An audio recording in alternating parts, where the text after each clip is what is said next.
Alright, good morning. Let's go over today's trade plan. So in the overnight session, we saw that buyers held up the markets pretty well across the board. NQ, TF holding up well. S&P held up okay as well. And so far, buyers remain in control. And as long as we can hold above 1907.5 to 1909.5, we should be looking at a push to a new all-time high today. So bigger picture, we know that we're in an uptrend and buyers are firmly in control. But on the smaller time frames, we're going to be using 07.5 to 09.5 to determine which side is being more dominant in the market. Holding above 09.5 tells you that there are aggressive buyers active at these higher prices, and that can quite easily lead to a new all-time high in the S&P. In NQ, we'd like to see it hold above 37.10 to 37.15. So that's an important price zone in NQ. In TF, at this point, you don't really want to see it breaking below its overnight low. So holding above 11.34 half to 11.35 half is going to be important. But at the same time, you don't want to just see a lack of weakness. You also want to see continued strength in these other markets if we're really going to push to higher prices today. In NQ, the current yearly high is 37.33 half. So that's going to be the main upside objective, and most likely when NQ gets there, it's not going to be rejected anymore. It's probably going to go through it and make a new high on the year. So we are at this pivotal point where NQ is pretty much geared to make a new high on the year, and TF has been holding up pretty well and looks like it's pretty much set for a move up towards the previous swing high from a day ago, 11.45, and then probably up towards the 11.51 to 11.53 area.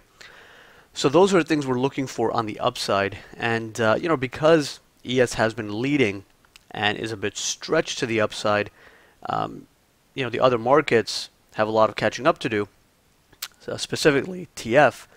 But since the S&P has already made quite a nice move to the upside, there may not be too much more in that market. And we might only be looking at maybe another 5 or 10 points above 1914. So above 1914, there is no hard resistance, right? This is uncharted territory. It's a new all-time high in the S&P. But based on the recent volatility and the type of range we can expect, the initial resistance zone at 21.5 to 23.5 offers a good spot to certainly take profit if ES gets there today. So, on a break above 1914, 21.5 to 23.5 is a very good area to exit any long positions. On the short side, above 1914, it's a risky idea because since there's no resistance, it can really pause and stop at any point where the market reaches short-term exhaustion. So it's not really the ideal setup. The only time you want to look for shorts in a market like this is if you have some very clear signs that are pointing to a larger failure that could be in play. So that would only happen if NQ started breaking lower pretty aggressively, or TF started selling off aggressively, and in that case ES would probably be trading below 09.5 anyway. So just the price action itself would tell you that there's some selling pressure in this market. But as long as we hold above that micro bull bear zone, we should be good for a push to a new high. In the event of a break and hold below 07.5 to 09.5, we would be looking for a pullback to 18.99 quarter to 19.01 quarter. That's essentially a short-term breakout area to low volume area in the market, and the expectation is for buyers to be active there on first test. Below it, we have 95 quarter to 97 quarter with the open gap and naked VPOC at 97. That area, as well as 94.75, that whole zone, has potential to shut off any selling and reverse ES back up towards 1904 to 1906. So, right now, contextually, the market has broken to a new all-time high, and we're simply balancing in a range, and with buyers overall in control. So on any pullback, the idea is that we could simply establish a balanced low either at the initial support zone or at 95 quarter, 97 quarter, and then we simply go back up towards the top of the range. So, on the downside, we'll just have to be cautious taking aggressive longs, as in, like 0.4 or right below the bull bear zone, because, those areas have low odds of holding at this point since they've been tested 2 or 3 times. So heading back down there again, would be a sign of weakness, and that could lead to a extended move lower down to initial support and potentially 97s before the market turns around. So, the short idea is not going to come into play until we see some real weakness in this market.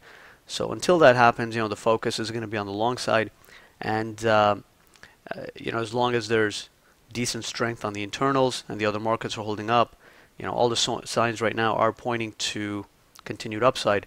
So right now we're either looking for long setups or we're simply stepping aside and not taking a trade. So if you can't identify a spot to get on board, a low risk spot to get on board, then the other side is to simply sit out. Shorting a market like this is something you want to avoid until you see some very clear signs that we're heading lower. You don't want to fade a strong up move the way that this, especially a move where it can move very slowly to the upside. Those types of markets are very risky to short.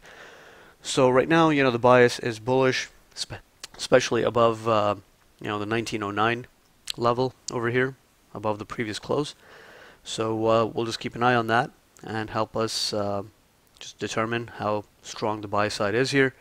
On the upside, 21.5 to 23.5 is a primary objective and an area that can get hit on the day time frame.